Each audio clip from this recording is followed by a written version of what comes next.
Қайырлы кеш баршаңызға достар, сіздерге бүгін бір ғана жұмыртқадан өте көп болып шығатын панкейктің толықтай рецептімен бөлісетін боламын. Видеоны өткізбей соңына дейін көріңіздер. Өте дәмді болып шығады.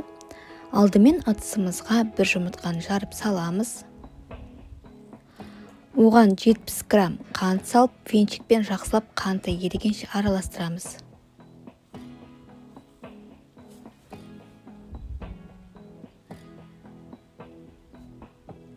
Одан кейін 50 грамм сұйық май қосып араластырып жібереміз.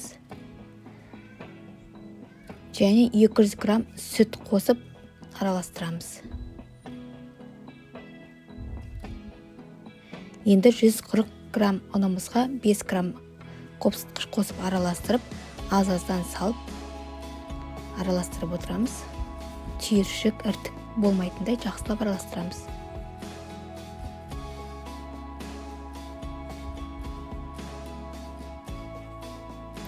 Достар, менің каналыма тіркелмеген болсаңыздар тіркеліп, қоңыраушаны басып қойыңыздар.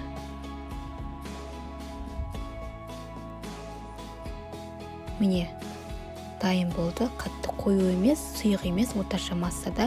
Енді табамызды қыздырып, силиконовый щетканың көмегімен сұйық майды жағамыз жақсылап. Қызуы қатты болмау керек, өте жай отта пісіреміз. Қасықпен видеода көрсетілгендей құя бересіздер. Асты толық піскен кезде беті осындай тесік-тесік болып шығады. Сол кезде екінші бетіне аударамыз. Өте дәмді, жасалуы тез, құрамы да қарапайым, үйде бар заттармен жасалады. Міндетті түрде жасап көріңіздер, сіздерге ұнайды деген сенімдемін.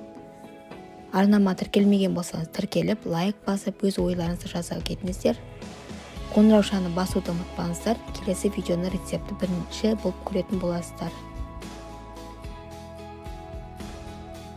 Міне, осындай өте беті тесік-тесік болған кезде келесі бетіне аударасыздар. Өте дәмді, вареньемен шай ішсеңіздер өте дәмді болып шығады.